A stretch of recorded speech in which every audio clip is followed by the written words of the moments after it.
우선은 오랜만에 뵈서 반갑습니다. 일단 영화 다들 그래도 어떻게 보셨는지 여쭤볼게요. 간단하게.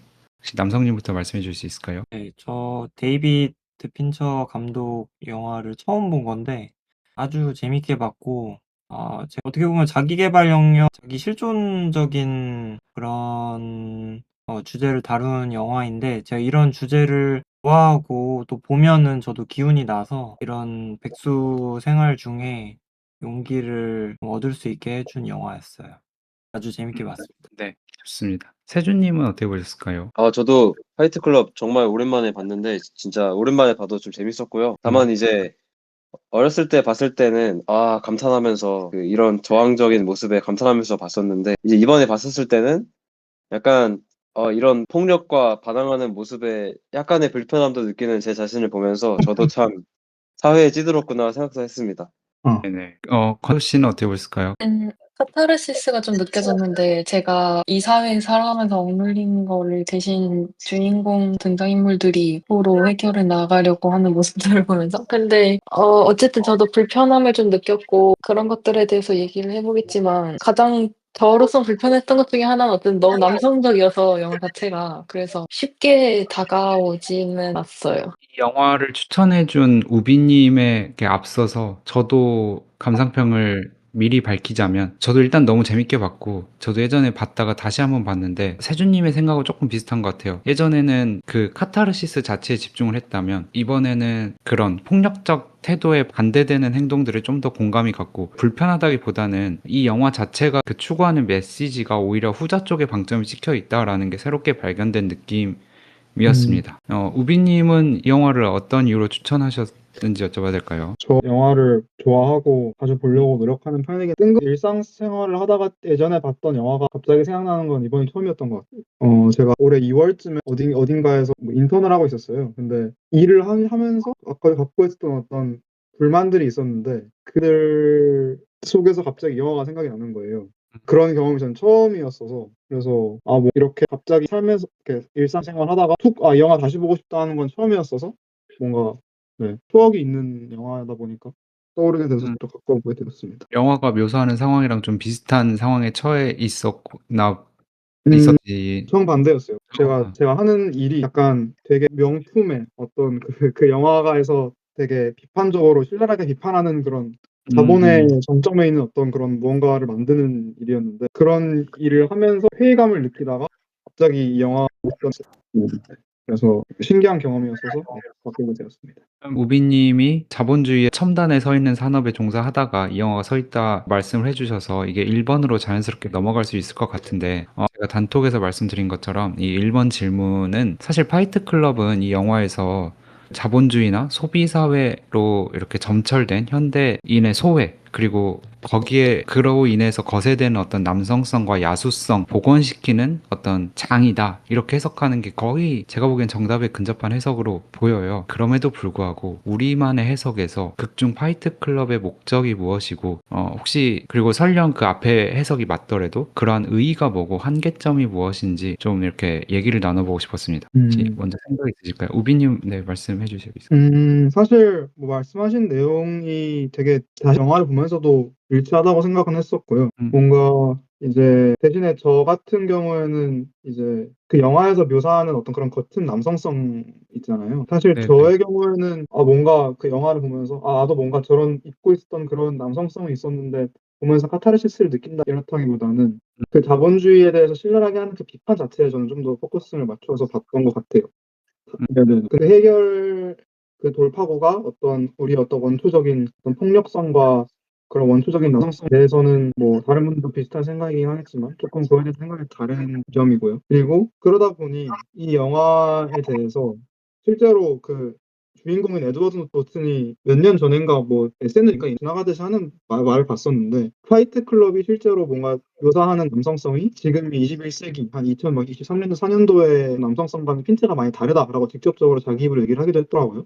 아무래도 그런 점에서 자본주의를 비판하는 것 자체에서는 동감이 가지만 그거에 대한 해결책으로서 제시하기에는 조금 좀 시대적으로 뒤처진 감이 없지 않아 있지 않나 그런 생각들도 뭔가 하면서 영화를 봤던 것 같습니다. 아무래도 99년도 작이고 그때보다 지금이 좀 여성주의나 이런 게 더 만연해 있는 사회다 보니까 확실히 보는 시선이 달라질 수밖에 없긴 하죠. 그 비슷한 맥락에서 아까 건주님이 여성으로서 좀 이 영화를 온전히 받아들이기는 힘들었다라고 말씀하신 거랑 이어서 좀 하실 말씀이 있을까요? 일본 문항에 대해서? 되게 제가 이 영화를 보는 자세에서 일단 간단하게 시작을 할 수 있을 것 같은데 계속 초반에도 다른 분들이 말씀하셨지만 폭력이 아닌 다른 방법이 있을까? 그거를 계속 제가 무의식적으로 찾는 것 같더라고요.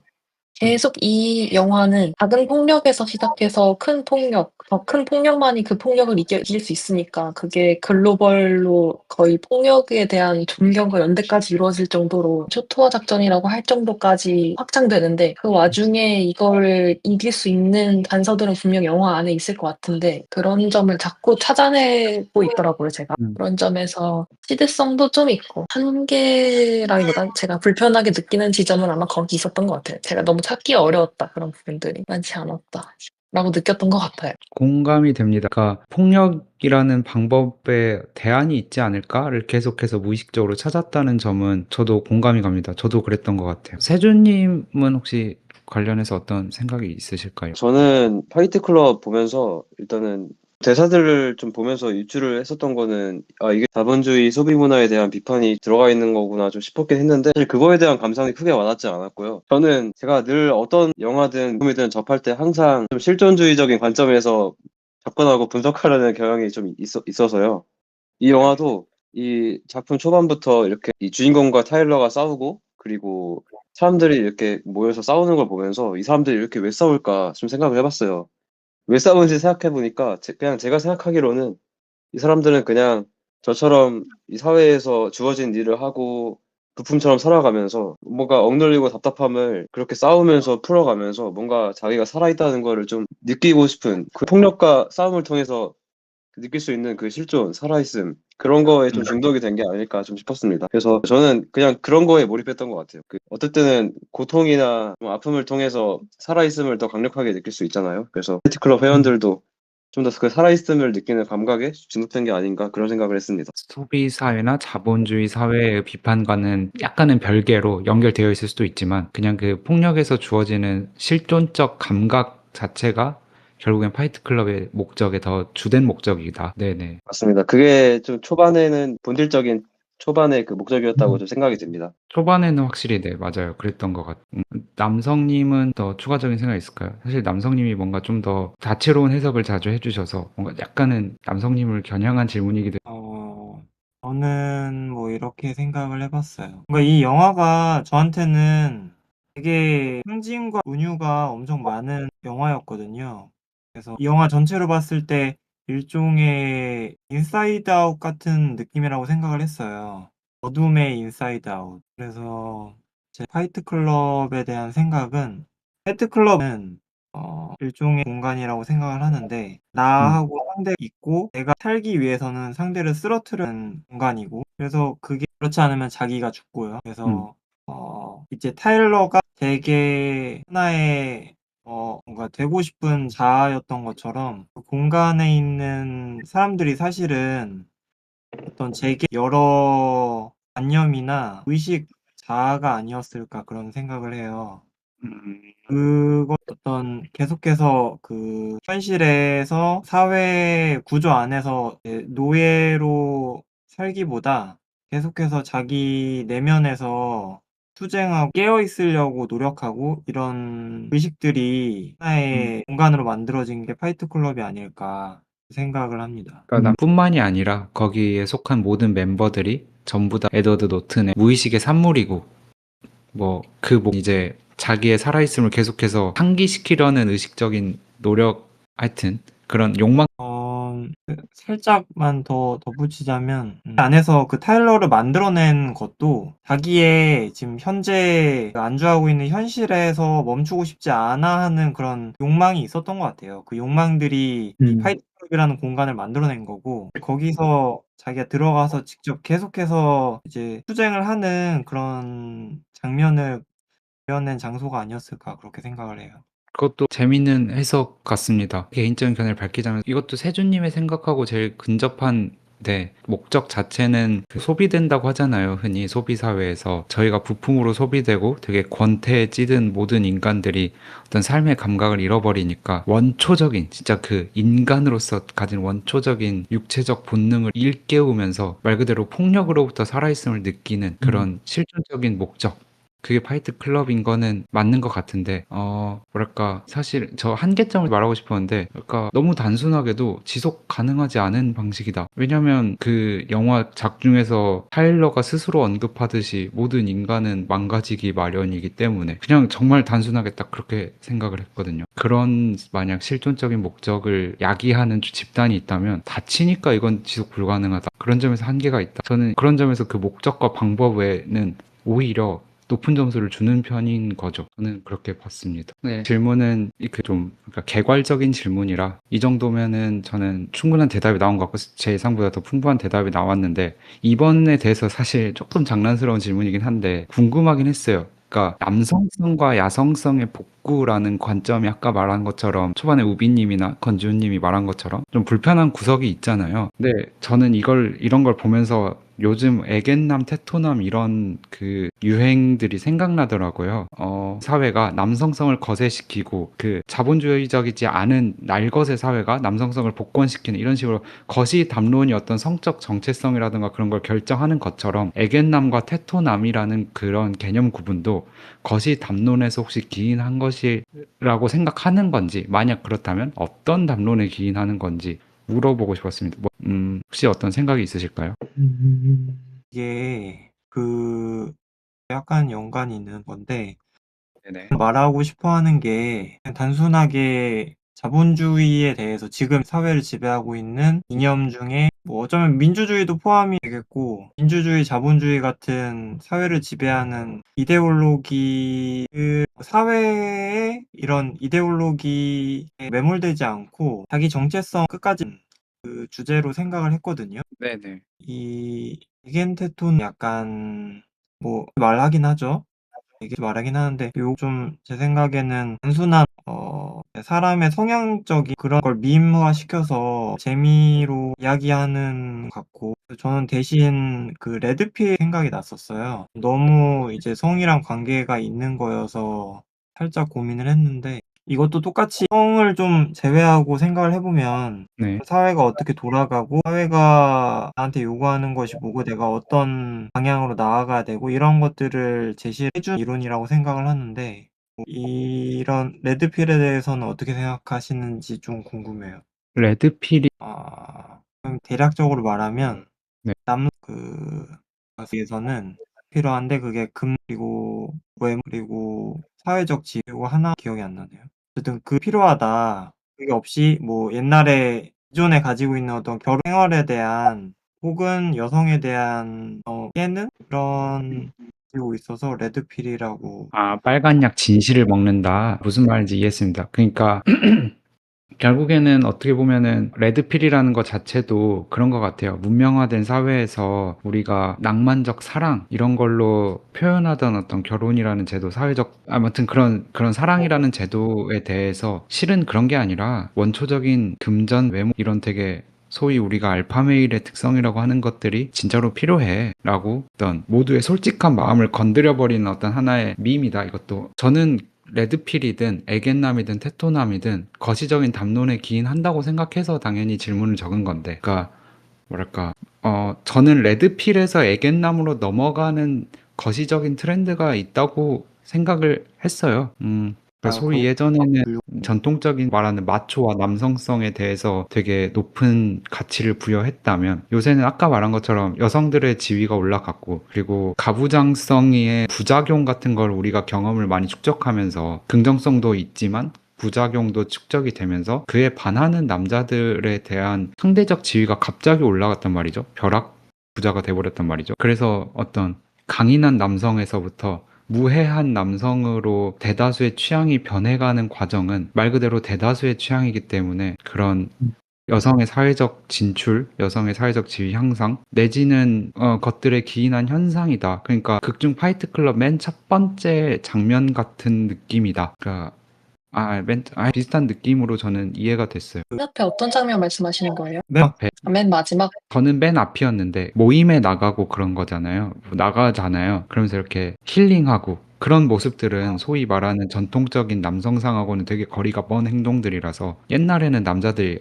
뭐 그런 걸 해라고 했단 말이죠. 근데 이제는 막 그런 모임 나가서 서로 따뜻하게 힐링하고 이런 것들이 되게 만연한 사회, 문명화된 사회의 느낌을 되게 보여줬는데 물론 파이트 클럽은 그거를 비꼬았죠. 사실 조롱한 영화긴 하죠. 근데 그럼에도 불구하고 어쨌든 세상은 그 역의 방향으로 나아가고 있다고 저는 보이거든요. 네. 이거는 애견이랑 있고 웃기기에 제가 좀 뭔가 그런 말도 있잖아요. 막 테토남 호소인 해갖고 나는 진짜 남자야. 난 테토남이 이렇게 얘기하는 사람들이 많고 제가 실제로 뭐 얼마 전에 저희 회사 연수원 한 번 더 갔는데 나이 먹은 동기들끼리도 그 얘기를 하고 있더라고요. 나 테토남이다 이러면서 테토남 특 하면서 막 애견남인 거를 약간 놀리는 것처럼 얘기하고 하더라고요. 네. 그래서 듣기 힘들다. 네, 이제 그렇게 하면서 말도 안 되는 소리 하면서 자기들이 장난인 걸 아는 거죠. 뭐 애견남 뭐뭐뭐함 이러면서. 근데 생각을 해보면은 테sto남이라는 단어가 있기 저희가 뭐 알파메일, 뭐 알파남 이렇게 불렀었고 또 뭐 알파메일이라는 단어가 있기 전에도 생각해 보면은 막 상남자다 마초, 뭐 이런 그런 표현들이 있었잖아요. 네, 뭔가 다 단어가 조금씩 변화는 있지만 뭔가 그 남성들이 생각하는 막 진짜 남자라는 그거는 사실 지금도 뭐 있긴 있는 것 같아요. 그게 그리고 이렇게 막 테토나는 것들도 사실 뭐 그거 연장선이라고 생각을 하고 뒤집어서 이렇게 이들이 이처럼 진짜 남자를 부르짖는 거는 스스로가 생각했을 때 자기가 그 조건들에 충족되지 않으니까 그런 결핍이 있으니까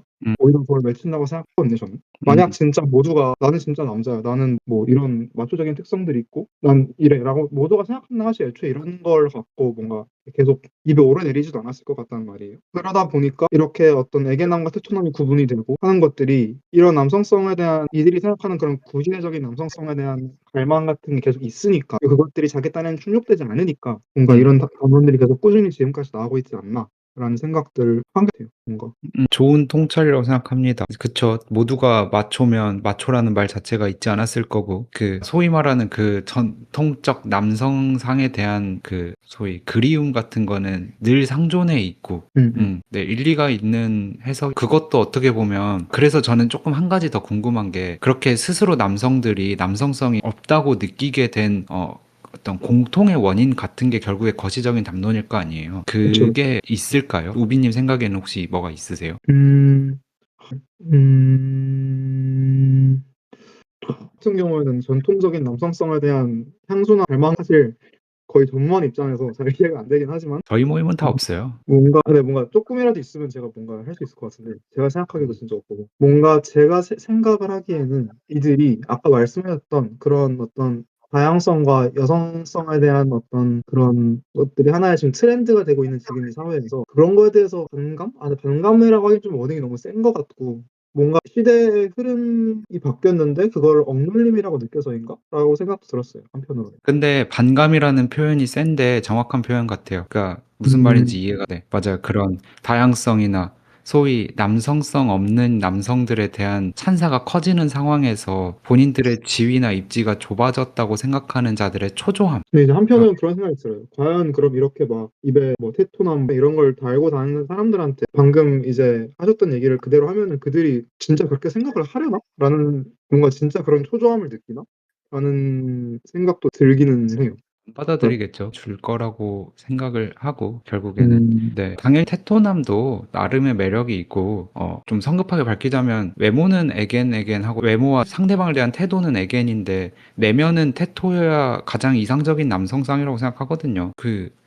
하여튼 간에 그래서 테토도 굳이 나쁜 거라고 해석하고 싶지는 않지만 애겐이든 테토든 한쪽에만 경도된 사람들은 나름대로의 초조함들이 있을 거라고 생각을 합니다. 의식할 수 있는지는 별개의 문제로. 혹시 세준님은 어떤 생각이 있으실까요? 저는 애견남, 테토남이라는 단어의 현상들에 대해서 나름대로 좀 긍정적으로 생각하고 있습니다. 이제 일단 저도 뭐 테토남, 애견남 하면 테토스러운 게 뭔데? 애견스러운 게 뭔데? 약간 이런 반감부터 드는데 일단은 애견남은 에스트로겐에서 나온 단어고 테토남은 테스토스테론인데 이 호르몬이 명확하게 부여하는 그 성적인 육체적인 특징은 좀 확실하게 있는 거잖아요. 테스토스테론이 불러일으키는 그 경쟁적인 마음, 뭐 약간 단호함 이런 것들은 이제 확실하게 호르몬이 불러일으키는 것들이거든요. 에스트로겐이 불러일으키는 것들은 정말 좀 더 공감적이고 감정적이고 이런 거는 이제 뭐 남성 여성인 걸 떠나서 그런 생물적인 그런 뭐 그런 생리에서 나오는 거기 때문에 제가 말씀드리고자 싶은 거는 그러니까 제가 이걸 왜 긍정적으로 보냐면 결국 이 자본주의가 더 심해지고 개인주의가 심해지는 이 세상에서 이런 단어가 유행하는 것도 결국은 자기 표현과 타인에 대한 이해에 대한 욕구가 커져서라고 생각을 합니다. 타인을 더 이해하고 싶어서 그렇게 하려면 자기 자신을 더 잘 표현해야 되니까 자기 자신을 표현하기에는 이런 애견남, 테토남,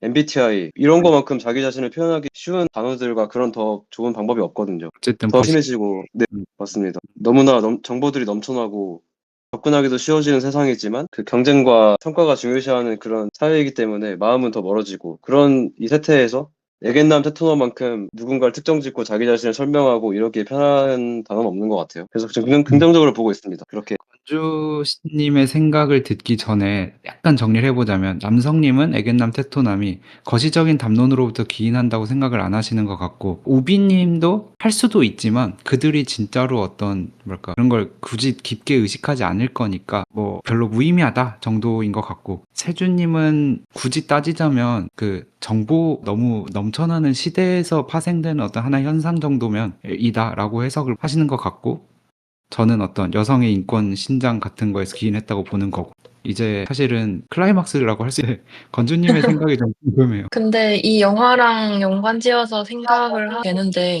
겁을 낸다 만다 기준에서 좀 봤던 것 같아요. 좀 두려움, 망설임, 이런 측면에서 남성성이 적어 보이게 볼 수 있을 것 같아요. 제가 많이 공부를 해보진 않았지만, 남성성 뭔가를 결정하고 진취적이고 나아갈 수 있는 이성의 힘을 상징하고, 예를 들어서 여성이 포용하고 다양성을, 다른 사람들을 포용하고 이해할 수 있는 그런 저려 많이 얘기가 된다고 치면, 그렇게 치면 겁을 내는 사람, 남성성이 적어 보일 수밖에 없고, 오히려 겁이 없고 뭔가 결정해 나갈 수 있고, 추진력이 있다고 하면 여성임에도 불구하고 테토녀로 불릴 수 있는 부분이 있다고 느껴서 그런 점에서 결정해야 되는 게 많은 지금 사회, 그러니까 개인이 너무 홀로 서야 되고 책임져야 되는 것도 많고 너무 사회가 개인한테 몰아넣는 리스크도 큰데 거기서 당연히 사람들은 겁을 낼 수밖에 없고 이런 폭력을 함부로 행할 수도 없고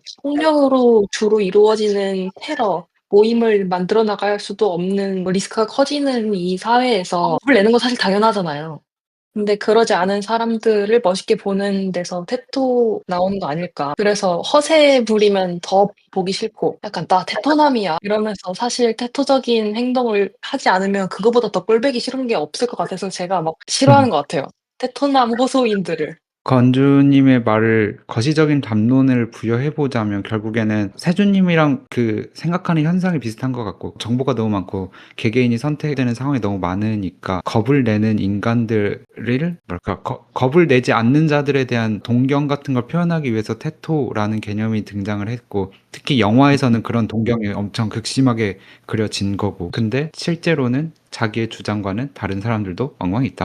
그쵸. 뭐 사실 이번 질문까지도 좀 재미로 한 거라서 너무 길어졌지만 좀 가볍게 넘어가서 3번으로 그냥 바로 넘어가 보겠습니다. 주인공이 자신의 아파트를 스스로 폭파시킨 거잖아요. 그 이유가 뭐라고 생각하십니까? 저는 뭐 사실 이거에 대해서 가장 직관적인 거 제가 생각했을 때 바로 떠올랐던 거는 어쨌든 타일러가 자기 자신을 폭파시킨 거잖아요. 네네. 그러니까 자신이 타일러로서의 어떤 자아를 분리하고 자신이 망설였던 혹은 가지 않았던 완전히 새로운 길을 개척하는 데에 있어서의 배수의 진을 친 거라고 저는 생각을 했었어요. 그러니까 그 아파트를 폭파시킨 스스로의 어떤 그런 기존의 모습들을 그러니까 뭐라고 해야 될까요? 자신은 기존의 자신의 어떤 모습에 돌아갈 수 없게 배수의 진을 치고 어떤 그런 무의식적인 선택이었다라고 생각했던 것 같아요. 네. 그렇게 아예 원래 덫을 없앰으로써 타일러랑 같이 살게 된 거잖아요. 즉 자신이 추구하는 자신의 어떤 반대의 모습과 살아가게 된 거잖아요. 그래서 선택을 내리기 배수의 진을 친 게 아닌가 정도의 생각을 했었던 것 같습니다. 우비님 답을 듣고 나니까 다른 모두에게도 다 같이 추가로 하나를 껴서 물어보고 싶은데 그 주인공이 자신의 아파트를 폭파시킬 때 주인공의 상태였을까요? 아니면 타일러의 상태였을까요? 물론 양단을 딱 극단적으로 구분할 수는 없을 수 있겠지만 그래도 음, 음, 저는 잭이라고 생각을 하는데 네. 시킨 것도 저는 잭이라고 생각하거든요. 네네. 타일러하고 그 극 중에서 완전히 정반대의 성격과 성향을 가진 인물로 묘사를 하고 있지만 네네. 그래도 결국에는 잭이 주체적으로 자기가 쪽을 선택을 음. 집을 폭파시키고 기존에 자기가 안주하던 버린 결정을 한 건 결국 잭이라고 생각을 하거든요. 그래서 잭이 다 결정을 해서 자기가 행동을 하지 않았을까 그렇게 생각합니다. 저도 동의를 하는 게 사실 생각해보면 집을 부수면서 타일러와 함께 살아가고 그러다가 마지막에 타일러를 죽이는 것도 잭이잖아요. 그러니까 뭔가 영화 내 타일러한테 끌려다니긴 하지만 사실은 타일러를 자기 자신이 만들어낸 거고 그렇기 때문에 결국은 자기 자신이 하는 모든 다 주체적인 자신의 선택이었던가 그런 측면에서 봤을 때는 이 컷이다. 생각합니다. 저도 제기했다고 보는 게 그 영화적인 순서로도 물론 두 분의 말씀에도 저 동의하면서 영화적 순서로도 그렇게 된 것 같아요. 잭이 어쨌든 현 생활의 권태로운 상황에 불만을 가득 갖고 있었는데 소비된 자기의 이케아 가구들로 상징되는 내 자신이 너무 싫어서 일단 폭발을 시키고 비행기를 탔던 것 같아요. 근데 이제 비행기를 탔는데 거기서 타일러를 맨 처음 만나잖아요. 그러니까 폭파시키고 난 이후에라야 결국엔 타일러를 만들어낼 수 있었다. 그러니까 그쵸. 해방된 거죠. 일종의 소비된 자기의 물건들로부터. 음. 그래서 아마 공항 검색대에서도 한번 걸리고 그런 장면 나오잖아요. 아마 그때 폭발물 같은 게 좀 의심돼서 걸린 게 아닐까요? 그 말씀하시는 네. 네. 건가요? 뭐 이미 폭발시키고 온 상황에서 뭔가 폭발물이 껴 들어갔거나 뭐 하여튼 그거는 확실하지 않지만 그 집을 폭파시킨 건 잭이라고 생각합니다. 저도 말씀대로 그 아까 배수의 진 같다고 말씀하셨는데 비슷하다고 생각해요. 그 약간 자신의 집이 그 나약한 자신을 상징하는 그런 상징 같은 거라고 생각을 해가지고 집을 파괴해야만 이제 자기가 추구하는 모습인 타일러를 만날 수 있고 만나게 되고 그렇게 되는 거니까 그런 상징적인 의미에서도 그 집을 파괴한 거는 자기 자신이라고 생각을 했습니다. 건주님은 생각이 있으실까요? 다른 생각이 비슷한 것 같아요. 그냥 단순하게 봤어요. 외적으로 아파트에 이케아 가구 가득한 깔끔한 집과 다 무너져가는 고장난 저택. 외적으로 일단 너무 명백하게 대비가 되기 때문에 소비 사회의 물질, 과소비로 사들인 물질로 가득해서 타인의 선택이고 저택에서 하나씩 고쳐나가야 되고 건축해 나가야 되고 고쳐 써야 되고 뭐 이런 것들은 좀 더 주체적인 선택. 이런 그냥 극명한 대비로서 정도만 생각을 했던 것 같아요. 그런 진입 시 3번에 대해서는 대부분 그러니까 합의되는 답이 나온 것 같습니다. 4번 질문으로 그럼 자연스럽게 넘어가 보자면 이거 조금 질문을 이해하고 나서 되게 재밌는 질문이었다고 생각이 들었어요. 타일러 더든 그러니까 말라가 집에 찾아오잖아요, 저택에. 근데 타일러 더든이 지하에서 주인공한테 그러니까 이렇게 대답해라고 코칭하는 듯한 제스처를 취하면서 그 주인공이 그 말을 그대로 앵무새처럼 따라하면서 말라를 쫓아낸단 말이죠. 이때 왜 말라 쫓아내도록 만들었을까? 타일러 더든이. 왜냐면 되게 마초적인 인간이고 말라를 어쨌든 성관계도 막 갖고 했던 사람이 왜 쫓아냈을까? 그리고 남성님은 질문을 해주셨으니까 어떤 생각을 갖고 계신가요? 저도 사실 딱 이거 같아요. 이렇게 생각 정리하진 않았는데 먼저 네. 이 질문에 대해서 말하기 전에 더 해보면 재밌을 게 두 가지가 있는데 첫 번째는 어느 시점부터 타일러가 약간 위화감이 들거든요. 약간 잭을 지배하려고 하고 집이 공장화되면서 조금 분위기가 이상해져요. 주위에 의해서 잭이 움직이는 장면이 몇 군데가 먼저 나오고 그 다음에 이 장면이 나오는데 말을 들을까? 이런 조금 연관이 있을 수 있겠고 그리고 말라의 역할은 뭘까? 이것도 좀 궁금했었는데 근데 이것도 저도 명확 대답은 아직 못 찾았어요. 제 생각에는 질문 먼저 말을 좀 해보면은 타일러가 그 호텔에서 있을 때 이미 말라한테 타일러가 없다고 한 다음 장면에서 잭이랑 타일러랑 호텔 방에서 만났을 때 우리가 우린 거를 말라가 알면 안 된다고 했거든요. 그래서 이 사실 타일러와 동일 인물이라는 걸 생각해 보면 잭의 그런 말이 나온 김에 애견스러운 그런 인격이 나오려고 하는 거를 타일러가 막은 게 아닐까? 많이 일단 입니다. 이게 제가 덧붙인 게 말라한테 너는 지금 생활이 행복하냐고 물어보거든요. 근데 이제 가끔 행복해 뭐 이렇게 네, 들어보고 싶습니다.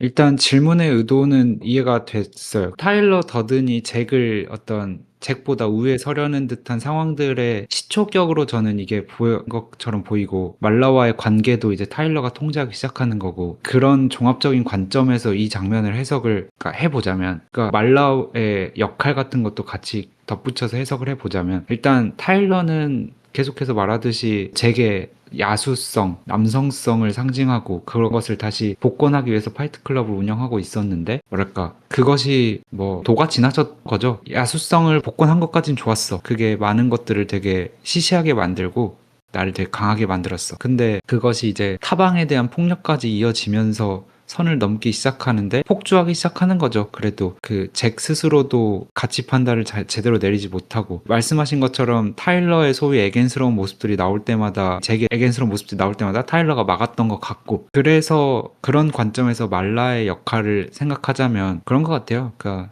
되게 따뜻하고 포용력이 있는 이쪽 사회의 느낌이랄까? 저쪽으로 넘어가 전에 누릴 수 있는 이 맨 처음 모임을 계속 다니잖아요. 거기서 만난 사람이잖아요. 공동체와 연대, 서로에 대한 사랑으로 상처를 보듬어주는 방법이 하나 있고, 이 폭력의 세계에서 야소성을 찾는 세계가 있다면 그 전자의 세계를 상징하는 인물인 거겠죠. 그래서 뭐랄까, 말라를 계속해서 거부하는 거는 전자의 세계를 부정하고 후자의 세계로 깊숙이 편입되려는 타일러의 심리적 조작이다. 그러니까 잭 스스로의 세뇌다. 오늘 좀 비슷하게 느꼈는데, 제가 보기에는 말라싱어라는 사람은 되게 주인공이랑 비슷한 사람이거든요. 어딘가 결핍돼 보이고 되게 실존적으로 되게 방황하는 그런 모습으로 보이거든요. 주인공처럼 아픈 사람 모임 나가서, 어디가 아프지도 않은데 나가서 위로받고, 뭔가 어딘가 결핍돼 있는 사람이거든요. 주인공도 뭔가 그런 걸 느꼈던 것 같고, 말라싱어한테. 근데 이제 그래서 타일러가 말라싱어를 계속 거부하는 그런 거는, 이제 살아가는데 목적의식 없고 결핍된 말라싱어, 곧 옛날에 자기 자신과 같은 그런 모습을 마주하기 싫은 그런 마음에서 계속 말라싱어를 거부하는 게 아닐까. 비슷한 맥락이긴 하지만 저도 뭐 그렇게 생각했습니다. 그럼 비슷하긴 해도 자기 자신을 부정한다는 키워드가 더 포함돼서 더 좋은 것 같습니다. 덧붙이면 방금 세준님 말씀하신 것대로 또 저는 거기에 많이 공감하는데, 근데 마지막 장면에서는 말라하고 어쨌든 화해라고 해야 될까요? 어쨌든 같이 그렇죠. 가는 그런 느낌을 주면서 끝이 나는데, 거기서도 말라와 이 대화 거부한 시점에서 갈라섰다면 결말 같은 부분이 나오면은 좀 안 맞는 것 같은데, 어렵네요. 결말 부분도 결국 말라싱어와의 재결합이 되는데, 결국 자기가 그렇게 싫어했고 기피했던 자기 자신의 본연의 모습에 대해서 그걸 다시 마주하는 장면을, 그렇게 마지막 장면을 그려낸 것 같거든요. 결국 실패가 연결이 되어 있는 질문인데, 이거를 차라리 나온 김에 끌어당겨서 같이 얘기를 해보죠. 결국에는 감독은 뭘 말하고 싶어 했고, 말라싱어의 관계는 뭐고, 주인공은 어떻게 타일러를 극복했는가. 저는 이 7번 지리 자체가 암시하듯 세준님이 설명한 것처럼 타일러가 야수성을 복권하는 것의 상징이고, 그것의 효용 가치도 인정되지만 결국에는 그런 폭력성만으로는 무언가를 해결할 수 없고, 자기 자신의 유약한 모습을 직면해서 포용하는 태도로 받아들여야만 이겨낼 수 있다라는 메시지를 줬다고 해석했으니까, 타일러 더든은 정답이 아니다 라고 말하는 영화로 보였어요. 그래서 말라하고도 화해를 할 수 좀 이랑 연결해서. 네, 세준님 말씀하세요. 저도 비슷하게 생각했는데요. 타일러 더든이라는 인물은 좀 불안이 이해 자아인데, 경호님 말씀대로 부적절한 방법으로 불안을 해소하거든요. 폭력적으로. 타인에 대한 배척, 폭력 이런 것들인데, 결국 그런 것들은 옳지 않다는 거를 주인공이 받아들이고 그렇게 해서 자기한테 총을 쏘므로써 타일러를 끊어내는데, 그게 저는 제가 이전에 읽었던 까미의 패스트랑도 연결되는 것 같아요. 패스트에서 까미가 얘기하자 하는 것도 결국은 실존적 불안에서 나와서 실존을 살아내는 거에 더해서, 결국 사람은 연대하고 서로에 대한 긍정을 하고 그렇게 해서 살아가야만 이제 완성시킬 수 있다, 약간 이런 얘기를 하잖아요. 그런 관점에서도 감독이 이런 거를 좀 노렸나 싶을 정도로 그런 생각이 들었습니다. 결국 실존을 완성하는 방식이 돼, 자기가 가야 될 길은 폭력을 배척하고 자기 자신과 혹은 나약한 사람들과 그리고 다른 사람들과의 연대, 손을 잡는 것. 그렇게 해서 말라와 마지막 장면에서도 손 잡고 자기 자신도 봐드리고 그렇게 해서 좀 더 실존에 대한 의미를 완성해가는 게 아닌가 생각을 했어요. 그리고 약간 덧붙여서 갑자기 이제 말라 대하는 태도와 잭을 대하는 태도가 확연히 차이가 나는 점에서도 좀 보강을 할 수 있을 것 같은 게 일단은 사랑이라는 키워드를 묵지를 할 수가 없고 그렇다면 성관계 섹스하는 것도 당연히 연결 지을 수밖에 없는데 말라가 사실은 이전에는 계속 타일러랑 섹스를 했던 거였죠. 그 과정에서 진짜 뭐 저택이 떠나가라 폭력을 하고 남성성을 엄청 과시하는데 버스 탈 때까지는 타일러랑 헷갈려 했잖아요, 말라가. 저는 그렇게 보였는데. 그때까지 너 진짜 끔찍했다. 완전 악몽 같았다. 라고 얘기하지만 나중에는 총 쏘고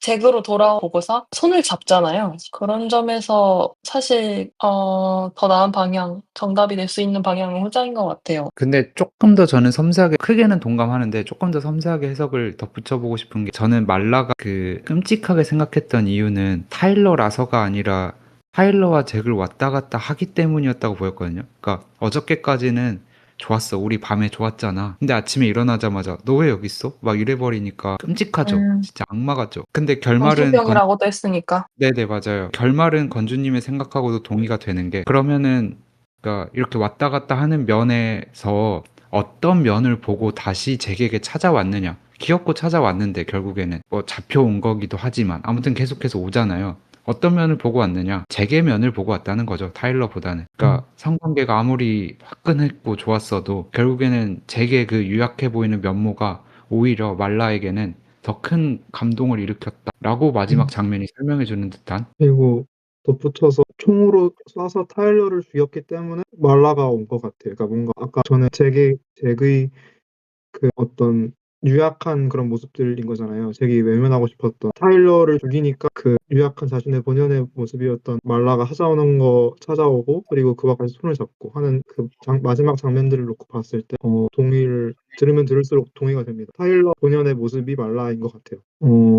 우비님의 말씀에서도 좋았던 게 총을 쐈기 때문에 말라가 왔다라고 한 게 더 맞는 것 같아요. 그러니까 말라와 잭은 동일인이고 타일러를 쏴서 죽임으로써 결국에 둘의 동일성이 딱 완성되는 되게 논리정합적인 구조의 영화. 세명 다 자기 그렇군요. 사실 주인공이 자기를 쏴서 죽이잖아요. 그래서 저는 그러니까 잭이 죽고 타일러가 생각을 했거든요. 그래요. 뼈 맞춰 보면 잭을 죽였다는 게 잭의 자체를 죽인 거라기보다는 잭이 지금까지 자기가 자기 모습에 대해서 부정적으로 생각했던 것들 지운 건가? 어쨌든 타일 좋은 점과 잭의 좋은 점을 합쳐서 잭이 된 건가? 생각이 드네요. 어쨌든 맨 마지막에는 말라랑 화해를 했으니까. 근데 남성님의 해석처럼 보일 수 있게 하는 요소가 아무래도 건물이 폭발해서 무너지는 것 같아요. 그러니까 결국에는 무너졌잖아. 네, 그러니까 막지 않았으니까. 맞아요, 맞아요. 저도 그 부분이 좀 헷갈리긴 했던 것 같은데 뭐랄까. 그래도 타일러가 저는 그 죽는 장면이 이미지적으로 아예 그냥 그려졌으니까 사실 잭이 남았던 거는 그래도 맞아 보이긴 하는데 왜 타일러를 안 썼을까요? 왜냐면 자기 자신을 그게 7번의 질문이었는데 사실 그 7번 질문의 어떤 핵심이었는데 그러니까 자기 자신의 과오와 자기 자신의 유약함, 나약함을 자기가 직면해서 자기가 해결하는 게 진짜 강한 거고 성장이고 이런 관점인 거겠죠. 나의 애견스러움을. 네, 내가 스스로 건물이 폭발하는 장면으로 그럼 잠깐 넘어가서 8번으로 이런 지금 저희가 다 잭이 남은 거고 타일러가 죽었다고 해석하는 과정에서 건물이 폭발하는 장면과의 정합성을 좀 이렇게 해석해 주실 분 있을까요? 아니면 뭐 꼭 정합성이 아니더라도 어떻게? 네, 우비님 생각 있으실까요? 저는 근데 건물의 폭발보다 그 건물의 폭발을 마주하고 두 손을 잡고 있는 잭과 말라의 모습이 저는 핵심이었다고 생각하는 거거든요. 둘이 손을 잡고 끝이 끝나기 때문에 아까 말했던 것처럼 뭔가 스스로의 어떤 모습을 본연의 모습을 사랑하기로 한 거로 결론을 내릴 수 있는 거고 그래서 뭔가 무너지는 건물과 손을 잡고 있는 그 모습이 이 영화에서 다루고자 하는 그 내용들을 그냥 한 번에 확 보여주는 장면이라고 저는 생각을 했던 것 같아요. 무너지는 건물은 이제 얘가 갖고 있는 그런 지향하는 바를 정말 극단으로 테러의 형태까지 간 정말 극단적인 모습을 단적으로 표현하는 거고. 근데 그리고 한편으로 그렇게 주인공은 자신의 본연의 어떤 그런 모습인 말라하기로 했던 그 영화의 전반적인 모습을 압축적으로 보여주는 장면이라고 생각을 했어요. 요약하는 상징적인 장면이다 정도로 생각했던 것 같아요. 저는 자체의 폭발이 뭔가 갖고 있는 다른 의미가 있나에 대해서는 아직까지 생각 못 해본 것 같아요.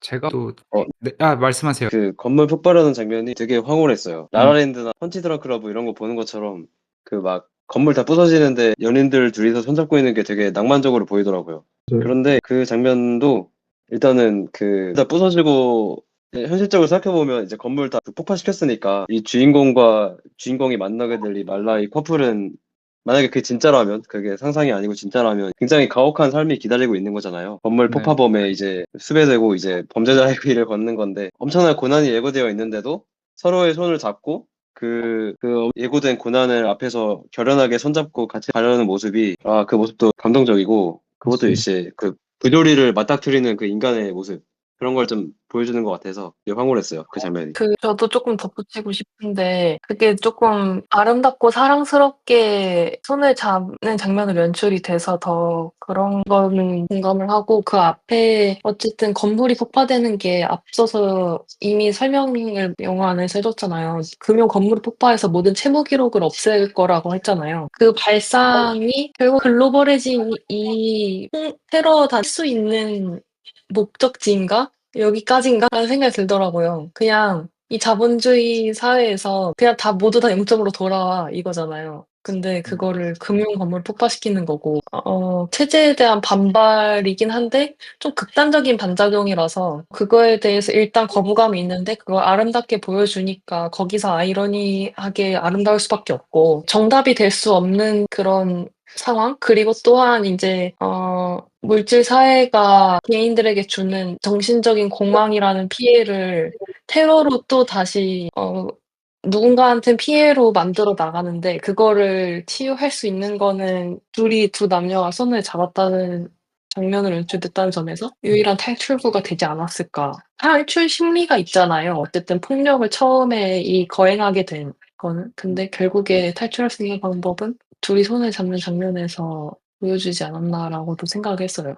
저도 비슷하게 생각해. 일단 우비님 생각이랑 가장 저도 비슷하게 생각을 했던 것 같고, 배경이다, 예쁘잖아, 그럼 됐지, 약간 이런 영화적 연출처럼 맨 처음에 보였는데, 방금 건주님 말을 들어보니까 그럴 수도 있겠다는 생각이 들었어요. 말씀하신 것처럼 그라운드 제로로 돌아가고 싶어 하는 테러의 목적이 있잖아요. 근데 목적이 아니라 어쨌든 에드워드 노튼 그 개인의 관점에서 보았을 때도 소위 극단적 에겐에서 극단적 테토까지 왔다 갔다 해봐, 이것도 저것도 정답이 아닌 그라운드 제로 상태로 딱 돌아왔다는 거죠. 그때 자기 자신을 사랑하면, 그러니까 말라로 상징되는 자기 자신을 사랑하면서 그 어떤 소위 폐허 속에서 나온 그 아까 건주님 표현대로 희망이다, 이렇게 해서 아름답지 않을까 생각을 합니다. 그라운드 제로에서 찾을 수 있는 건 자기 자신에 대한 사랑.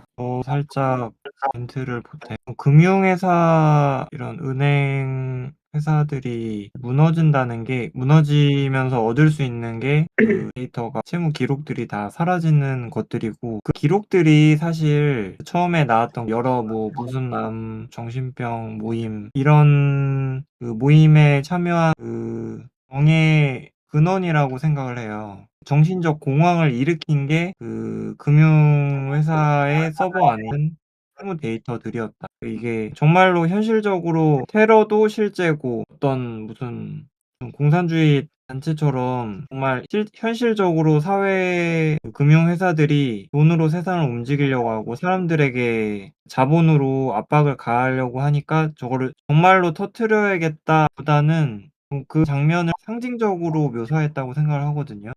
그래서 이 금융회사가 무너지는 장면은 그런 잭이나 말라 같은 사람들이 정신적 공황을 앓게 된 근원을 무너뜨리게, 조금 삶의 다른 방향을 찾게 되는 그런 희망적인 결말이 아닌가라는 생각을 해봅니다. 남성님도 다른 분들의 생각을 이렇게 종합한 걸로 보이는데, 그러니까 소위 금융자본으로 상징되는 기존 시스템들을 확 무너뜨리면서 이제 어떤 하나의 해방감도 있고, 그 안에서 사랑도 싹트고 그런 어떤 낭만적인 연출, 상징적인 연출. 근데 그 확실히 주요한 내용은 그 금융의 자본이라는 게 어쨌든 사람들의 정신적 공황을 일으켰다는 거죠. 네, 그럴 수 있죠. 어쨌든 계속해서 소비주의나 자본주의를 비판한 영화인 거는 어쨌든 맞기도 하고 그렇기도 하니까. 하여튼 마지막 장면은 아름다웠습니다.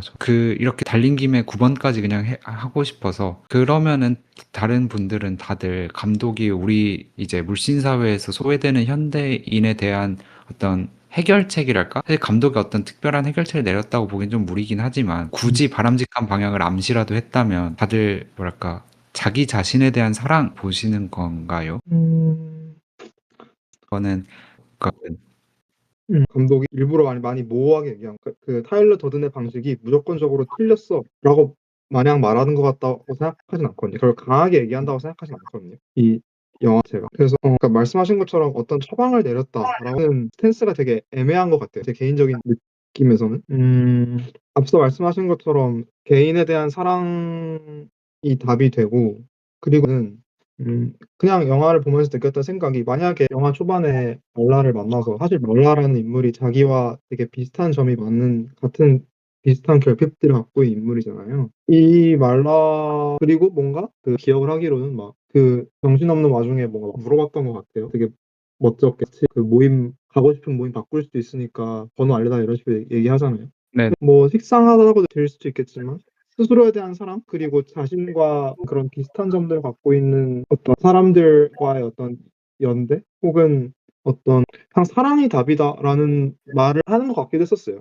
물론 좀 식상한 말처럼 들릴 수도 있겠지만 사랑 그리고 어 음, 그런 해결책이 될 수도 있지 않을까. 근데 아까도 말했다시피 사랑이 답이다. 아니다. 폭력이 답이다. 이거를 일부러 뭔가 확연하게 이거다라고 말 안 하고 있는 듯한 느낌이 저는 강하게 받았던 것 그렇죠. 같아요. 그거를 네. 이제 그 관객이 자기가 생각하고 싶은 대로 생각할 수 있게 뭔가 의도했다는 느낌이 들 정도로 좀 모호했다고 저는 느꼈어요. 심지어는 그 자본주의의 구조를 공고화하는 인간들을 그렇게까지 또 악마화하지도 않았어요. 맞아요. 공감이 됩니다. 남선님 한 번만 더 말씀해 주세요. 아니, 잭이 오히려 갈구잖아요, 상사를. 죽이려고 하잖아요. 맞아요. 그러니까 모두에 대한 어쨌든 열린 결론을 놔뒀다는 건 저도 공감이 되고 그럼에도 불구하고 사랑 쪽에 좀 더 방점이 찍혀 있다. 그러니까 뭐랄까 소위 자본주의 시스템 자체에 대한 신랄할 비판 이런 게 목적은 아니었던 것 같고 내면의 자아분열이라는 키워드를 써서 내면의 어떤 자기 자신과의 화해나 화합 아니면 아까 말씀하신 것처럼 타인과의 연대 같은 걸 좀 더 강조한 영화였다. 결과적으로. 타인과의 연대도 있지만 파이트클럽의 초기 목적처럼 정말 두들겨 맞고 때리고 피부에 살벌한 접촉으로서만 느껴지는 그 삶의 원초적인 본능, 감각, 느껴지는 살아있음 이런 거 정말 어딘가 다른 물질이나 소유에서의 오는 그런 게 아니라 날 것에서 느껴지는 그런 원초적인 본능, 살아있음 이런 걸 느끼라고 하는 게 감독도 좀 의도한 게 있지 않을까 생각이 듭니다. 갑자기 네. 네, 뭐 말씀하세요. 닌텐도 게임을 하거나 뭐 명품을 사거나 좋은 집에 살고 뭐 그런 거 좋은 옷 입고 뭐 그런 것도 행복이 다 될 수 있지만 자기 자신이 느끼는 그 육체적인 게 아니더라도 자기의 몸에나 자기 몸의 정신의 소울에서 느껴지는 그 모든 그 본연의 감각들 그런 거에 집중하는 게 물씬 사회에서 다른 사람들이 관습적으로 숭배하고 존경하고 이러한 고리타분한 그런 것들을 타파하는 그런 모습이 될 수 있지 않나 생각을 했어요. 저는 세준님의 해석으로 결론을 미묘하게 바꿔보겠습니다. 마음에 들었어요. 그러니까 그 자체는 결국에는 살아있음, 삶에 대한 영화 같고 그 삶의 감각을 일깨우는 원초적인 본능에 대한 얘기 같고 그래서 파이트클럽 초창기의 모습은 제가 봐도 아까도 말했지만 되게 좋게 보였거든요. 아름다워 보였거든요. 남자들끼리 치고받고 하는 그 육체와 육체의 접촉 그리고 끝나고 딱 쿨하게 서로를 격려해주는 그런 모습들은 되게 멋있게 느껴졌는데 그 뭐랄까 마지막에 말라와의 손잡고 이런 것도 어쨌든 육체적인 거잖아요. 그런 사랑이든 폭력이든 순간순간에 살아있는 삶에 대한 감각을 느끼는 것이 굉장히 인간에게는 중요하다라는 걸 꽂힌 영화 또 해석이 가능해 보이네요. 세준님 말을 들으니까. 그러게요. 정말 때리면서 얼굴을 맞고 뭐 등을 맞고 이런 것도 느껴지는 그 감각이겠지만 그냥 그 뜨거운 햇살을 받으면서 느껴지는 그 열기, 바다를 수영할 때 느껴지는 그 맞아요. 네. 촉감 그런 것들 느껴지는 정말 피부로 와닿는 그런 감각들 그런 걸 좀 더 느끼면 살아있음을 더 느낄 수 있지 않을까 싶었어요. 좋은 해석입니다. 혹시 건주님이나 남성님은 혹시 또 감독이 하고 싶었던 메시지가 뭔지 생각 있으실까요? 아니요, 저는 더 얘기 나눠도 될 것 같아요. 동감하신다는 어떤 의미. 남성님은 혹시 저도 뭐 어느 한 가지를 입장한다기보다는 맞아요. 결국 타일러 그렇게 만들어 놓은 그런 계획에 의해서 잭 같은 사람들이 또 인생을 살아가게 그렇게 만든 것 같거든요. 타일러의 계획이. 네. 같은 사람들이 막 더 처음에 나오잖아요. 어디 전 그 대사가 되게 기괴하다고 느껴졌는데 여기 누구지? 누구 죽었다고 하는 모임이 있었는데 모임 중에 네네네. 자기 어떤 이상한 여자 나와 가지고 자기 죽을 때 얼마 안 남았 자기랑 성관계를 할 네. 사람을 찾는 그 모임에서 여자가 그 말을 하기 전에 사이비 같은 말을 해요. 사이비 종교같이 음. 치료의 빛이라고 생각하세요. 그 빛이 몸속을 돈다. 깊숙이 들어가는 상상을 해라. 맞아요. 일종의 지금 겪고 있는 정신적 공황을 고통이라고 생각하지 말고 그거를 뭐 자기 암시를 해서 더욱 이 현대 사회에서 자본이나 어쨌든 이념의 권위가 강요하는 그런 노예를 받아들여라. 그거를 이제 음. 강요한 사회 그 구조에서 살아야만 했던 잭과 말라가 타일러의 계획에 의해서 또 나은 사회라고 해야 될까요? 좀 더 나아진 사회? 그런 데서 살아갈 수 있도록 도움을 받았다고 생각하거든요. 그래서 사람이 타일러 같은 성향과 잭과 같은 성향이 있어야 되는 것 같아요. 음. 둘 중 어느 하나를 부정하진 않 우비님의 생각하고도 맞는 네. 그런 남은 질문이 이제 저희가 4번, 7번, 8번, 9번을 이렇게 쭉 한 건데 5, 6번이 남았는데 이건 이제 시간도 있고 좀 빠르게 한번 진행을 해 볼까요? 근데 5번 질문도 재밌긴 했어요. 타일러 더든 알바생한테 타일러 더든이 막 되게 좋은 말 많이 해 주잖아요. 폭력적으로. 그렇게 해서 충격요법으로 아마 그 알바생은 다음 날부터 공부를 시작할 거라고 예측이 되는데 그런 식으로 타인에 의한 충격요법이 개인을 각성하게 만들면 이거는 사회에 도덕적으로 어떤 영향을 미칠지 간단하게 좀 이렇게 대답해 주셨으면 좋겠습니다. 사실 네. 뭐 다른 누구에게 이렇게 한다. 적으로 어떤 영향을 미칠까 의도였어요. 만연한다가 아니라 그런 이슈가 만약에 있을 때 그걸 사람들이 어떻게 반응할까 이런 질문일까요? 예를 들어서 경호님이 다른 아는 사람 누구에게 이런 식으로 뭐랄까요? 폭력적인 방법으로 이거 약간 좀 뭉뚱그려 말하는 건데 어쨌든 건강하지 못한 삶을 살고 있거나 아니면은 주체적이지 못한 삶을 살고 있는 사람한테 이제 뭐 이것 좀 해봐야 되지 않겠냐 이런 식으로 말을 하는 게 사회적이나 도덕적으로 어떻게 보일까? 무슨 이해했습니다. 그러니까 뭔가 잘못된 길을 가고 있는 사람을 누군가가 소위 구해 주거나 오지랖을 부리는 게 바람직하냐? 저는 이거 예전부터 명백한 저는 바람직하다라는 입장인데 저는 스스로를 파괴할 권리 같은 건 타인에 의해서 억제되어야 된다고 생각하거든요. 내가 나를 파괴할 권리 같은 거는 이 세상에는 없어야 된다고 생각하는 입장이고 그 권리가 인정되면 그러니까 그야말로 권리니까 보편적 권리로 만연해 버리면 사실 국가고 제도고 정책이고 아무것도 할 게 없어져 버린다고 생각을 하거든요. 그래서 누군가는 강하게 막아야 한다. 파괴되는 길을. 그러니까 여기서의 전제는 당연하게도 우월한 삶과 열등한 삶이 존재한다는 겁니다. 그렇죠. 네. 네. 뭔가 저는 이제 개인적인 경험 가지고 이 영화를 보다가 생각이 난 건데 거라고 하죠. 조언을 해도 그거를 이제 사람이 있고 안 듣는 사람이 있고 이렇잖아요. 예를 들어 나이 많은 꼰대라는 말도 거기서 나온 거고. 그렇죠. 그래서 저는 그게 사실 지금 옛날에는 지금 그게 그러니까 상대방에 대해서 알지 못하는 게 너무 많은데 정말 '오지랖을 부리는 게 아닌가.'라는 생각이 요즘엔 더 커졌어요. 다른 분들은 남한테 조언을 하거나 그런 거에 대해서 어떻게 생각하시는지 궁금했어요. 저는 이제 나는 나를 파괴할 권리 있다는데 피해를 주지 않는 전제 하에서입니다. 그렇죠. 그런 이게 거죠. 되는지 모르겠는데 그런 권리는 네. 그래서 사실 타인 나의 각성이 자기가 저의 온전한 의지일지 그게 좀 중요한 것 같습니다. 물론 제가 그렇게 원했는데 모종 현실적인 이유로 인해서 억눌려 있어서 그럴 용기를 못 내고 타인의 그런 행동으로 인해서 내가 각성을 한 거면은 뭐 좋은 결과가 나오겠지만 보통 그런 상황이 잘 연출되지는 않을 것 같아요. 제가 그런 결정을 못 내리고 있는 거는 이제 저도 저 스스로 이해가 아직 완전하지 못한 상황에서 타인이 나에 대해 더 알 수 있으리라고는 생각이 되지 않아서 일종의 월권으로 여겨집니다. 저한테는.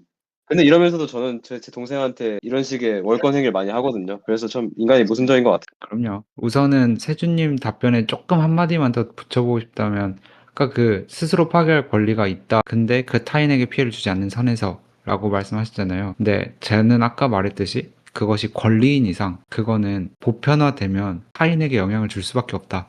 라고 생각하는 입장이라서 막아야 된다고.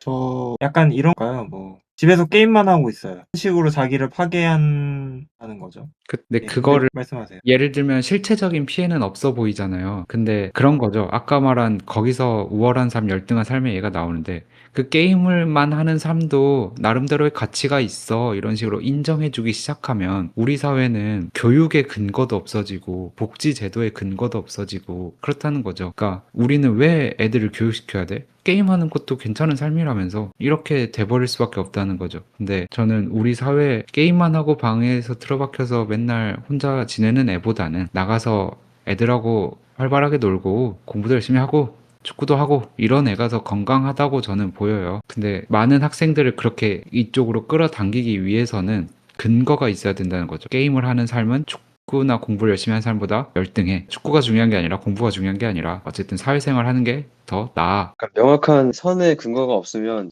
집단적으로 쇠락할 수 있다는 약간 그런 네, 말씀이시네요. 네, 맞아요. 이 공동체가, 이 조직이, 이 나라가 경쟁력을 잃어버리게 되는 결과로 이어질 수 있겠네요. 무작정 그걸 제한하지 않는다면. 경쟁력은 둘째 치더라도 인간으로서 그것이 바람직한가도 저는 모르겠다는 거예요. 그러니까 국가적 음, 경쟁 떨어질 테지만. 그러게요. 개인의 자유를 굉장히 중요하게 생각하면서도 그런 선은 어디까지인가? 그런 걸 얘기하는 건 항상 어려운 일인 것 같아요. 이쪽 자유가 훨씬 커요. 규제된 운동장이 방구석 자유보다도 훨씬. 근데 약간 그런 건 있는 것 같아요. 개인이 개인한테 요구하는 거는 요것도 좀 나뉠 것 같은데, 그러니까 제가 만약에 남한테 요구를 한다면, 어떤 삶의 개선을 요구한다면, 그거는 주체적인 방향으로의 전환을 요구할 것 같거든요. 근데 국가나 사회적 차원으로 봤을 때는 좀 국가나 사회가 사람을, 아까 이 영화에서도 말하지만 자본주의가 인간을 돈의 노예로 만들기 때문에 결코 주체적인 삶을 살기를 원하지 않을 것 같아요. 국가적으로 봤을 때는. 그냥 일을 해서 높이기만 하면 그 가치 거기까지만 인정을 할 것 같은데 어쨌든 그렇습니다.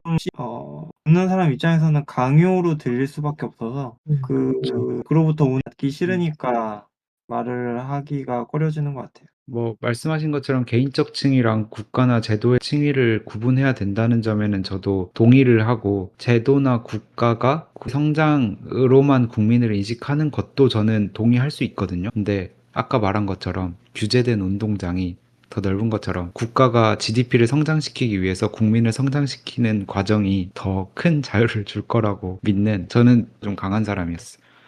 저는 그렇습니다. 혹시 우비님은 어떤 생각이 있으실까요? 뭐 조언을 하는 거에 대해서는 전적으로 필요하다고 생각하는 입장이고요. 왜냐하면은 뭐 제가 생각했을 때 너무 당연해요. 그냥 뭔가 봐도 잘못된 길을 가고 있는 사람이 있어. 아까 얘기했던 것처럼 게임을 막 방구석에 틀어박혀서 게임만 하고 있다. 그러면은 조언을 주는 건 당연한 건데, 근데 이제 개인 차원에서나 국가 차원에서나 강요를 하든 협박을 하다시피 하든 결국 본인의 의지가 저는 가장 중요하다고 생각해요. 만약에 그렇게 막 어떤 식으로든 개인이든 국가든 강요를 해도 본인이 할 마음이 없다. 그럼 사실 소용이 없어지는 거. 강제로 움직인다 해야 될 그 사람은 상당히 불행함을 느끼고 더 어긋날 수도 있기 때문에 개인의 의지가 저는 사실 가장 중요하다고 조금 이제 영화에 나왔던 그 알바생의 경우 그런 생각이 드는 거죠. 그냥 타일러가 머리에 총을 겨누면서 뭐였지? 그 수의사인가? 수의사 안 하면 공부 다시 시작 안 하면 죽여버릴 거다 이렇게 얘기했는데 네네. 그 정도로 수의사를 한 마음이 없었던 거 아닐까? 그러니까 그냥 알바하고 그랬을 거라는 생각이 들고, 그리고 그 상황이 저는 뭔가 저랑도 뭔가 수용이 되는 게, 이제 저는 지금은 전혀 무관한 다른 업계에서 일을 하고 있지만 제 20살 때, 21살 때 뭐 하고 싶었냐를 생각해보면 저는 관련 전공생들을 따라다닐 정도로 영화 감독이 되고 싶었단 말이에요, 사실. 네. 생각을 해보면. 근데 그리고 그 꿈이 있었다라는 거에 대해서 최근까지도 뭐 친구들이나 이렇게 말하고 있었고. 근데 사실 생각을 해보면 그렇게 꿈이 컸으면 제가 진짜 용기를 내거나 아니면 시간을 쪼개 부업을 이렇게 뭔가 일과 후에라도 시간을 내서 제 개인 창작물을 만드는데 전념을 했어야 될 것 같은데 사실 그렇지 않단 말이에요. 요즘 드는 생각은 그 꿈이 그렇게 강렬하지 않았던 거 아닐까라는 생각이 들거든요. 그런 것 같아요. 누가 그리고 마찬가지로 해봐 영화 하고 싶었다고 했는데 해봐라고 말하는 사람들도 주변에 많았어요. 결국 개인의 의지의 문제 아닐까라는 생각이 있습니다. 네. 개인의 의지가 당연히 제일 중요한 거는 사실 결국에는 우빈님의 입장을 정리하자면 충격요법은 할 수 있는 거고 해야만 하는 건데 그것이 그렇게 효용 가치가 크진 않을 거다. 그렇죠. 사실 기대하면서 하는 거 아닌 것 같기도 해요. 조언이나 오지랖도. 네네. 타일러가 저도 언제지? 그 막 대기 어느 날 그 노란 머리를 심하게 패고 타일러 차 타고 가는 장면이 있거든요. 네, 있어요. 거기서 막 중앙선 넘어가지고 네. 결국에 차 박잖아요. 네. 저는 그 장면이 정말 인상 깊었는데 그때 타일러가 한 두 가지 질문이 첫 번째는 중앙선 처음에 넘어가면서 죽기 직전에 하고 싶은 게 뭐냐고 물어보고 그리고 두 번 이제 막 말렸다가 다시 중앙선 넘으면서 그 차가 그 반대쪽에서 오는 차가 거의 가까이 다가올 때쯤 막 경적 울리고 난리칠 때 그 지금 죽는다 치고 네 삶을 평가해 봐라. 라는 장면이 나오는데 그게 뭔가 이렇게 하면은 누가 나한테 이렇게 한다? 그러면 그럴 것 같아요. 이게 정말 사고 하는 일이라면 정말 죽을 때까지 기억에 남을 것 같고 누가 물어봐 또 이 지금 하고 있는 생활이나 그에 대한 인식이나 그런 것들이 한번 환기가 되면서 정말 소중한 그 기억이라고 생각을 할 것 같아요. 그러니까 결국에는 이 질문을 그렇게 세 가지 층위로 구분할 수 있을 것 같아요. 그러니까 그런 폭력을 소위 폭력적인 방식이든 어쨌든 충격요법을 당하는 사람의 입장, 남성님은 거기에 대해서 좋을 것 같다라고 답변을 해주신 거고 개인적 층위에서 내가 아는 지인한테 내가 충격요법이나든 오지랖이든 떨 수 있는지 이거는 다들 그건 것 같아요. 그 얼마나 친밀한지에 따라 조금은 달라지지만 할 수는 있다. 근데 국가나 제도의 층위로 넘어가면 저는 찬성했지만 다른 분들은 조금 다소 부정적으로 인식했다. 이렇게 정리인 것 같습니다. 좋습니다. 건주님이 6번 첫 번째 답변을 한번 해주시면 될 것 같은데 이거 필름 영상하기를 직접 설명하기도 했고 그 고의적으로 오류를 집어 넣었잖아요. 영화에서 타일러가 중간에 딱 떠오르기도 하고 그런 연출에 통해서 의도하고자 했던 게 뭘까요? 그 장면을 처음에 진짜 잘못 본 건 아닌가라고 계속 생각을 했었던 게 일단 먼저 떠오르네요. 그 장면이 나왔던 앞뒤 맥락 대체적으로 뭐였던지 혹시 기억하시나요? 후반에 그 애견남일 때 잭이 타일러가 중간중간에 한 번씩 등장했었. 그래서 그게 가장 극장에 장난친다는 걸 나레이션을 했었죠. 네네 생각해봐도 돼요. 그 직접적으로 나오지 않았나요? 네네 그 영상에서 나오는 외설적 장면이 아니고 실제로 화면이 잠깐 바뀌었다가 다시 돌아오지 않았었나요? 막 정확하게 건물 무너져 내리고 두 명 손 잡을 때 마지막 남성 성기가 나와요. 맞아. 그때도 뭐가 있었나요? 그 마지막에 정말 마지막에 그 건물 무너지고 두 손 잡잖아요. 네네 한 찰나의 순간 남성 성기가 지나갔다가 사라집니다. 진짜요? 네. 저도 봤어요. 예, 진짜요? 와 그랬구나.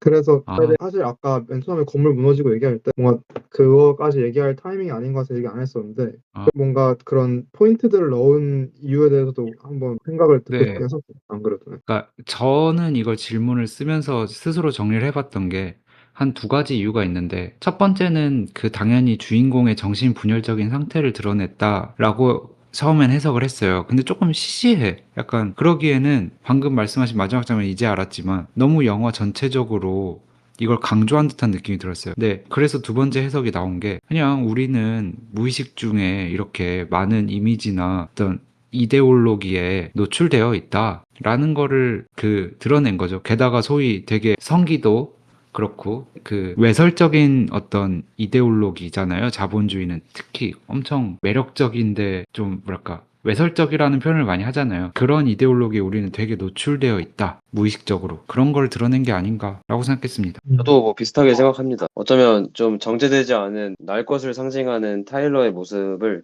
그리고 마지막 장면에 등장을 한다는 그 성기 모습도 그렇고 그 날 것의 모습을 지속적으로 막 오류처럼 이렇게 집어넣는 걸 통해서 그 보는 사람들한테 계속 네 날 것에 너도 네 자신조차도 잘 모르는 하지만 가지고 있는 잠재된 그 본능과 날 것이 항상 네 근처에 도사리고 있고 언제 튀어나올지 모르고 네가 가지고 있다는 거 그것도 너라는 거 그거를 계속 암시하기 위해서 계속 집어넣는 거라고.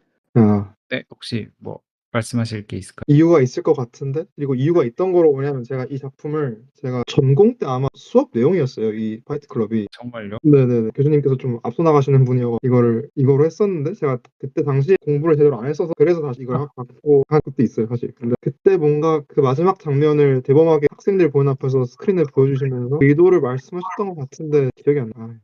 또 열심히 들었어야 되는데 뭐 그렇습니다. 그 교수님의 답변이 뭔가 뻐듬뻐듬 영어로 뭔가 열심히 말씀하셨는데 열심히 졸았던 기억이 있어서 그렇습니다. 나중에 기회 되면 교수님도 시네토톡에 초대해서 한번 자리하는 시간을 가져볼 좋죠. 좋죠. 남성님은 혹시 어떻게 생각하셨을까요?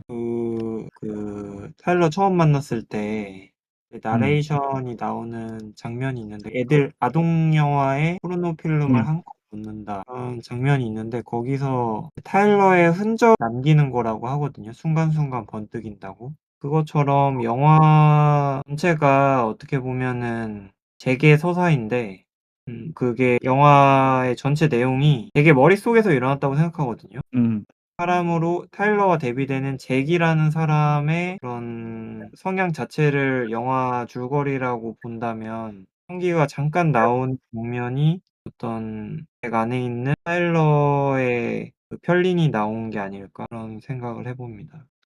이제 세준님하고도 비슷한 해석으로 들리네요. 근데 그 무의식 중에서 이제 일어난 일이라는 것까지 좀 더해진 버전으로 해석이 되는데, 계속해서 타일러로 상징되는 그런 폭력성은 나한테 늘 있다. 그런 게 가장 근접한 해석으로 보여요. 저는 또 이 그거를 녀석의 말씀 말씀하세요. 저는 우비님부터 한번 네, 말씀해 주실 수 있을까요? 뭐 새로운 내용은 아니고 그 마지막에 사실이 나왔던 시점을 보면은 손을 음, 잡으면서 잭의 이야기로 끝나는 것 같은데 마지막에 타일러를 상징하는 아까 말했듯이 타일러의 흔적이 싹 지나가잖아. 그러면서 이제 아까 말씀하셨던 것처럼 마지막에 저희가 다 은연중에 갖고 있는 그런 거친 외설적인 모습들이 마지막에 있음을 보여주면서 끝나는 것 같다라는 말을 하고 싶었어요. 그러니까 동의한다는 음. 말을 하고 싶었던 거. 뭐랄까, 어떻게 보면 그러면 해결처럼도 안 느껴지고, 그러니까 편 암시하는 것처럼 그런, 찝찝하게 말하면 진짜 음, 뜬금없잖아요. 심지어 되게 그 이미지 되게 그쵸. 강력. 네, 하실 말씀이 있었을까요? 타일러가 만들었다면 음, 자기 흔적을 넣은 거겠죠? 그, 아동 재계 이야기라고 생각을 한다면요. 네, 그러면 네, 그 영화를 봤을 때 관객들이 아이들은 좀 더 갑자기 생각이 들어서 지금 정리는 안 되는데 이렇게 생각하는 것도 좀 의미가 있을 것 같아요. 이 영화 자체가 나레이션 때 나왔던 그 아동 영화라고 생각을 해본다면 그걸 바라보는 관객들이 막 혼란스러워하고 그러잖아요. 그 네, 어른들은 좀 막 당황하고 애들은 울고 하는데 음. 예, 그거를 네, 그러네. 그러니까 네, 이해가 됐어요. 일종의 액자식 구성처럼 이 네, 영화 전체가 테일러의 흔적이 묻어있는 아동 영화다. 되게 해피엔딩으로 끝난 것 같지만 말씀하신 것처럼 찝찝한 결말도 있고 그렇게 해석하면 이미 어떤 관객의 반응 같은 거를 영화 감독이 예측해가지고 넣어버린 거니까 좀 재밌는 해학적인 포인트도 있고 있는 것 같네요. 그러니까 영화 자체가 되게 찝찝하더라고요. 그러니까 아마 모르긴 몰라도 우리가 놓친 무의식 한 컷 한 컷들도 되게 많을 것 같다는 느낌이 들어요. 아예 우리 눈이 인식하지 못할 정도로 많은 그런 걸 넣었을 수도 있겠다는 생각이 듭니다. 보면 같이 얘기하면 얘기할수록 대단한 영화 같긴 하네요. 정말 그러니까 패치들이 알겠고 사회 구조적인 면부터 내면까지 이렇게 수직층을 다 다루면서도 영화적 연출까지 이렇게 되게 실험적이면서도 또 재밌잖아요. 그냥 대중 영화로서도. 그래서 그래서 진짜 완벽하다. 게다가 브래드 피트나 말라 같은 사람들의 캐릭터성 너무 저는 그 사람의 지방을 가지고 비누를 만드는 장면 거기가 참 비주얼적으로나 발상으로나 참 기괴하고 참 역겨운데 제일 인상적이라고 지금 박 그 비닐 찢어지는 그 장면 말하는 거죠. 네, 그 장면 그 장면 진짜 너무 역겨웠어요. 맞아요. 너무 역겨웠어요. 네, 그거를 비누로 팔아서 그런 대사가 나오잖아요. 지방을 뺀 여자한테 자신의 지방을 다시 팔았다. 그것도 되게 부조리한 하나의 사회 구조를 블랙 코미디 형식으로 드러낸 거기도 하면서 맞아요. 뭐랄까 징그럽잖아요. 음, 진짜 그리고 웃긴 그 영화. 장면 말고도 필름 영상기에 그 포르노 장면 넣는 것처럼 중간에 타일러나 잭이 장 보고 얘기하는데 필름을 엄청 흔들어서 필름 끝에 이렇게 보이게 연출하는 것도 보면서 좀 충격 먹었었거든요. 그런 것도 있었군요. 관객한테 말하는 것 같았어요. 네. 좀 생각나더라고요. 사실은 내가 너야라고 말할 때 그쵸. 그게 이제 데미안에서 싱클레어랑 데미안의 관계하고 데미안 얘기해서 저도 최근에 제가 데미안을 다시 한번 읽은 적이 있어가지고 비슷한 생각을 했었는데 저는 그렇게 생각했어요. 데미안의 구조를 차용한 데미안의 정반대 버전? 안티 데미안이랄까? 그러니까 데미안은 오히려 되게 전통적인 성장 서사를 다루잖아요. 막 방황하는 청춘을 데미안이라는 자아가 반듯하게 잡아주는 얘기라면 이거는 권태롭던 인간을 되게 발산하도록 타일러가 이끌어버린다는 점에서 그 두 명이 비슷하게 느껴지지만 추구하는 방향이 너무 정반대라서 약간 안티데미안 느낌이랄까? 그 관점 같아요. 늘 특히 시네토톡 같은 거 하다 보면 진짜 아, 이 영화 좋은 영화였구나 느껴지는 영화가 있거든요. 그런 영화 네네. 예전에 멀홀랜드 드라이브를 했었는데 그 영화 4명이서 5명이서 얘기를 하다 보니까 얘기가 끝도 없이 쏟아지는 거예요. 그래서 아, 이 영화 왜 찬사 받는지 알겠다라고 이해했었는데 이 영화도 좀 오늘 그런 느낌이었습니다. 약간 제가 제시했었을 때 풍부한 게 나올 것 같다는 거를 뭔가 노리고 갖고 온 거긴 한데 그럼에도 불구하고 되게 뭔가 생각한 것 그 이상으로 많은 얘기들이 나와 신기했던 것 같아요.